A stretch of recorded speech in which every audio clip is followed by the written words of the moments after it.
4001, which came out around 1992, and it's still produced, but now by Spectrum Communications, and I understand from Mr Naylor it has some improvements as well. Now I own this, and this channel is not about amateur radio.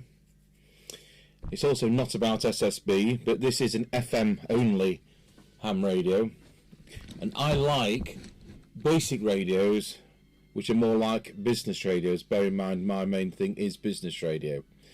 I don't like bells and whistles and displays for displays and features for features and menus for menus. So this is on off volume and squelch, high low power and channel up and down, and that probably returns you to the original channel. There's a list on the top as to what channels where, and I dug out the original advertisement for the first version, which is this version, from 1992 Practical Wireless, and they're 193.75 at the time.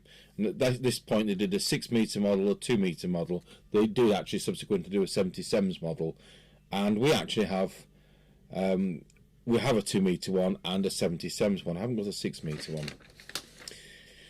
I do have a Pi Europa converted for 6 metres.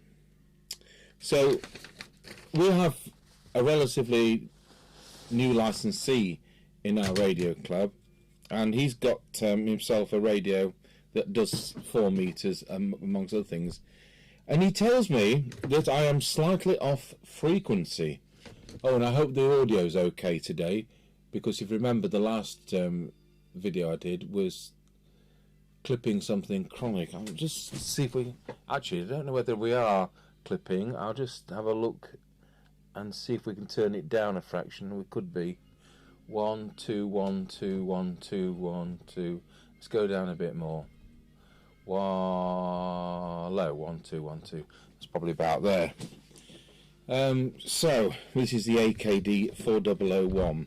I've never been inside. I bought it off eBay a couple of years ago, and I connected it up to a power meter, and it says it was doing 25 watts, and I've been using it ever since. So I don't know whether I'm taking the right lid off. I've got a circuit diagram for the 6 metre one, and the 6 metre one's the only one I haven't got. This previously belonged to G6DHG, because it says so inside. I can assure you I paid for it with real money. So these are made in the UK, so it's some EEPROM arrangement. So we can see from my experience that we're going to have the VCO there, we're going to have the transmit there, and this will all be the receive. There's crystal filter there, there's 455, and I'm fighting against the radio once again. Just because I've never seen inside, I'll tell you what, we'll just take the bottom off for a laugh. And I've put my hand over the previous owner's address, so I need to remove that sticker.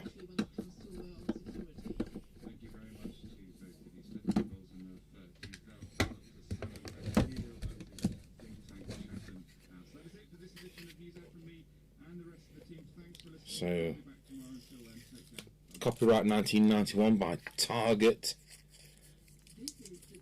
Select, or is it Target's Elect?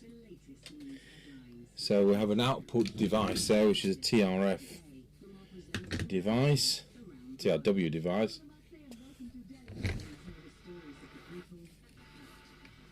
Let's see what we can see.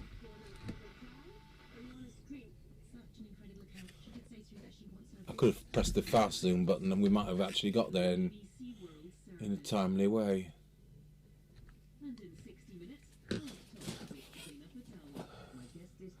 TP2330. Right.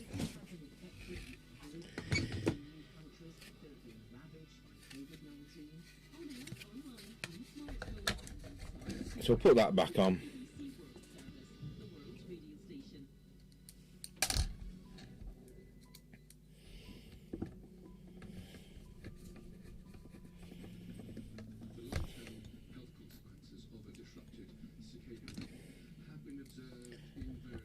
So later versions of these were done by Garex, is it Garex, and they seem to have finished business these days. And then, as I say, subsequently, Spectrum Communications are doing them. Now I've had to put my lovely crocodile clip leads onto a different power supply. Our bench power supply here is 2.5 amps, but this radio is going to draw about 5 or 6, with it being 25 watts output. So we've had to do a quick swap round of leads and put a different power supply in position.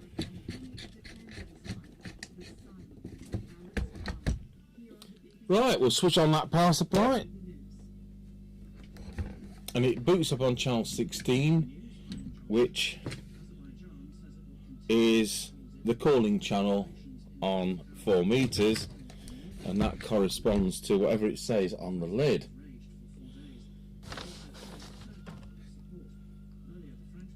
Do you know, I'm not moved from here, have I? But I can't find the lid.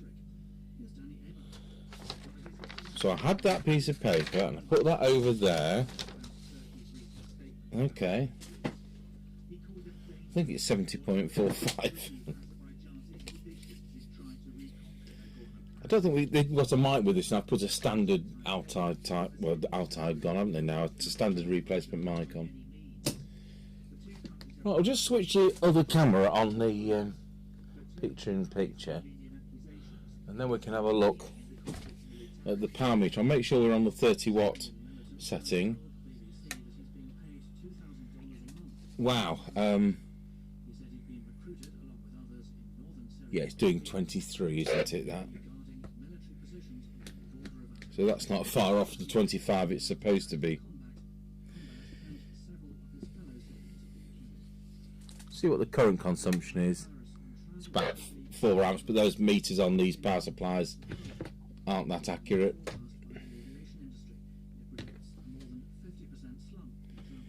So I would think it's the green tool.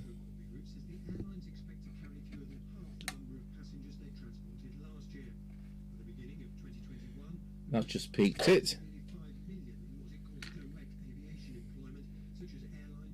And then we've got the trimmer capacitor there.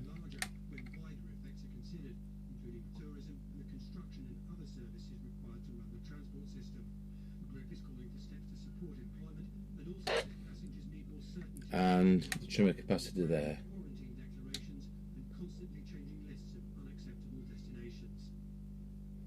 I'll just go back to that one because sometimes they're interactive.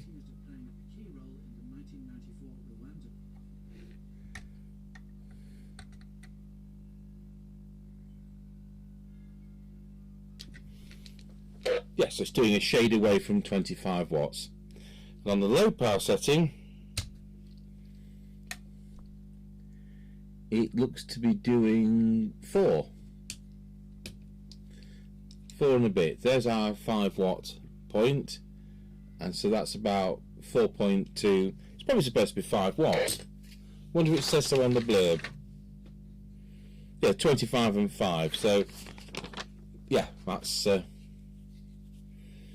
if we were using thicker leads, I bet there's a voltage drop, because to be honest, the leads that come to those crocodile clips of mine aren't that hefty, and there could be a voltage drop. So it's doing what it says on the tin. I've no reason to disbelieve that. So we'll turn over to the receive. Oh wait, no, it was off frequency, wasn't it? That was the whole point. So I'll just move this camera over to the frequency counter.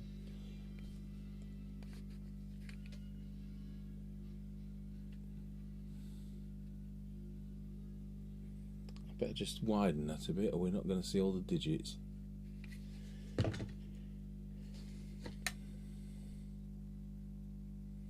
Yeah, 70.44977. It's not worth bothering about, but it's well within spec. But we'll just pull that up.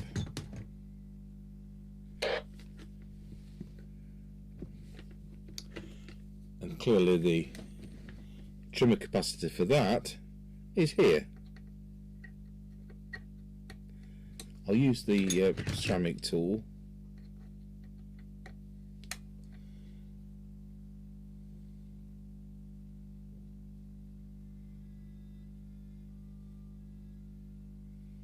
I'll go on the air with this tonight and he'll say, oh no, you're slightly high.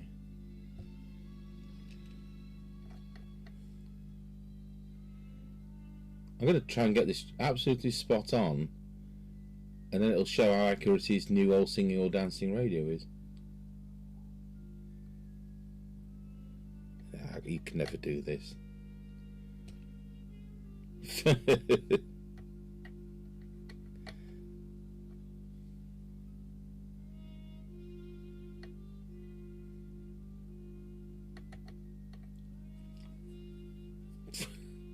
Going all the way around. Wow, how about that? 70.45002. Let's see where the deviation is.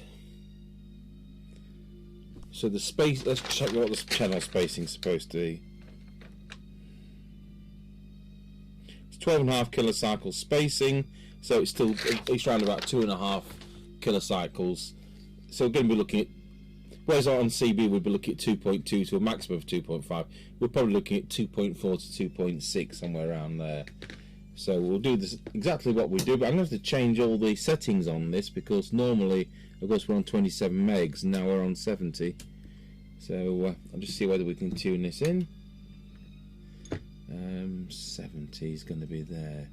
Yep.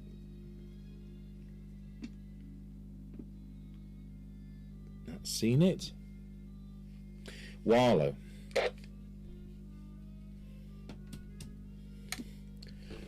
One, two.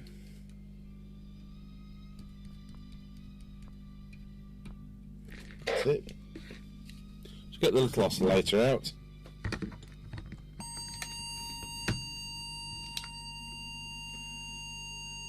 To be honest, it's a bit high, that.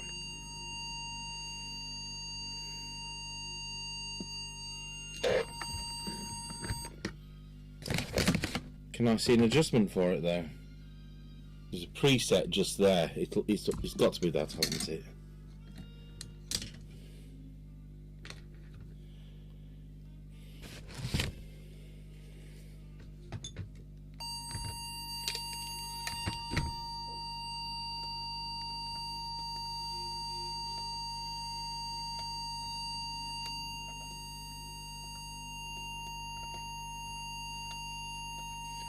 Can't get that one in. I'll try to get that one in. Yep, that's deviation.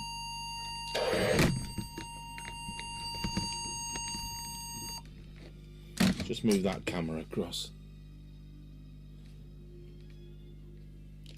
Wallow. 1, 2, 1, 2. Wallow. So it's just about the 2.5 where I want it. So that was over deviating. They'll all tell me I'm quiet now when I go back on. Right, so I'm satisfied we've done the transmitter, and it was very, very slightly low, but not so low that it actually needed any service work. So I've managed to coax another watt out of it, you know, but it's now pretty spot on transmit. But I'm intrigued as to how well these work on receive. So we'll put 70.45 into the signal generator.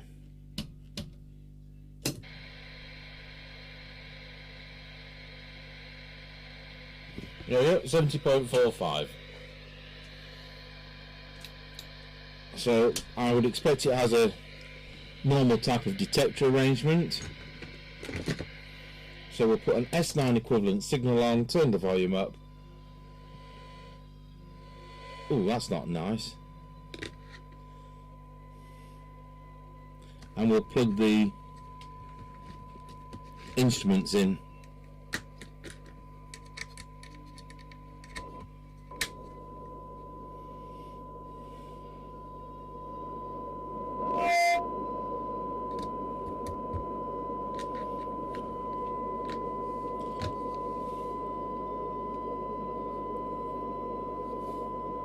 Oops, wrong camera.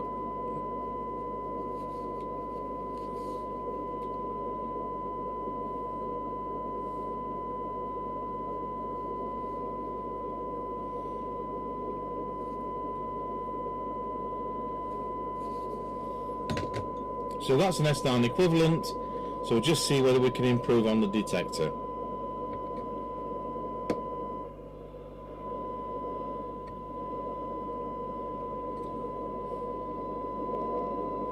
And the answer is no.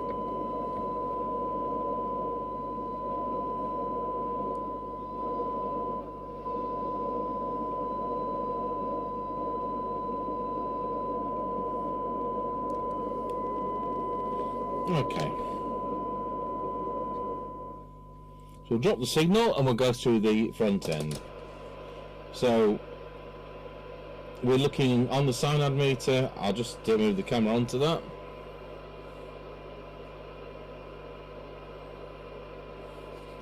So I want about 4 decibels. Yeah, it's certainly sensitive. It's we're listening to just under 0.3 of a microvolt.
No, no improvement. Oh, I don't know.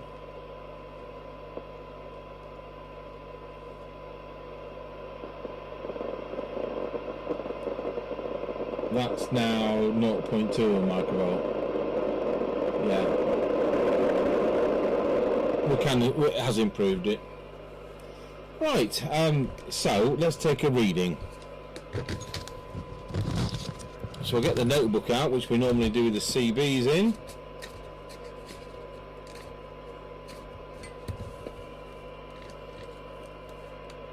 AKD 4001, 20 dB, 12 dB, 10 dB, and we'll see what the manufacturer said at the time. See if any of those decibels have escaped. So we'll start with 20 decibels.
Okay, it's one of these radios that we can't achieve 20 decibels for any signal. Perhaps it's got noisy transistors, so best we can do is 18 dB, and that was, well, 10 microvolts. I'm not bothered about that. Now, the manufacturer said 0.25 microvolts, but it didn't say under what test condition. So I can say, let's see whether we can hear 0.25 on it. So I've set the signal generator now to 0.25, and we can hear that tone. If I turn the tone off, it's gone. Yeah, we can hear that, and that's probably what they mean. But back to our quest for looking how many decibels it is. We've got 1 microvolt for 12 decibel cyanide, and for 10 decibel cyanide,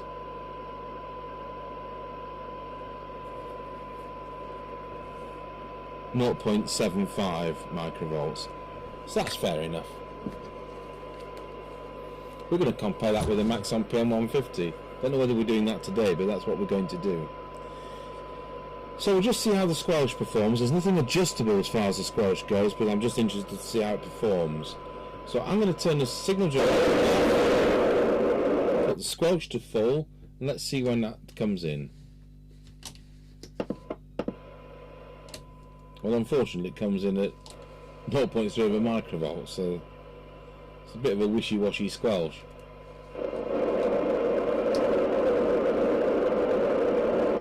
And the minimum squelch, 0.18 of a microvolt, you know, so yeah. But it's not like the band's noise, it's not like CB where you're going to need to squelch out S9. So that's it. Did I say it's 17 channels to cover the entire lot? 20 channels from 70.25 to 70.5, and I've just tuned it up on 70.45, which is the calling channel. And I can't put it on the air and demonstrate it.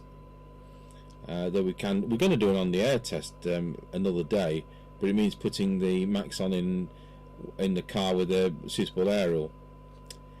So there we go. That definitely works as well as the manufacturer says it does. And I said this particular one's probably going to be around about 1992.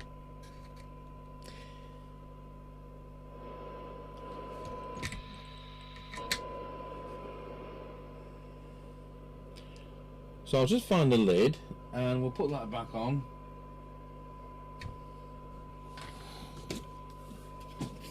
Yeah, I found it.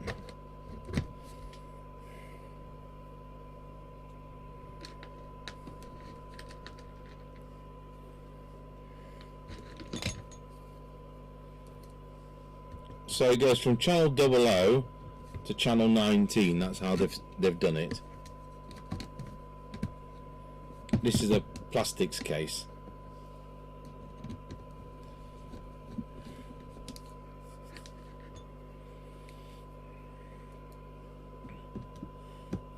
I think I've had about 65 miles on this. As it stands, 25 watts FM. And we've got the Sirio 4 metre end fed J pole. So there you have it, the AKD 4001. Thank you for watching.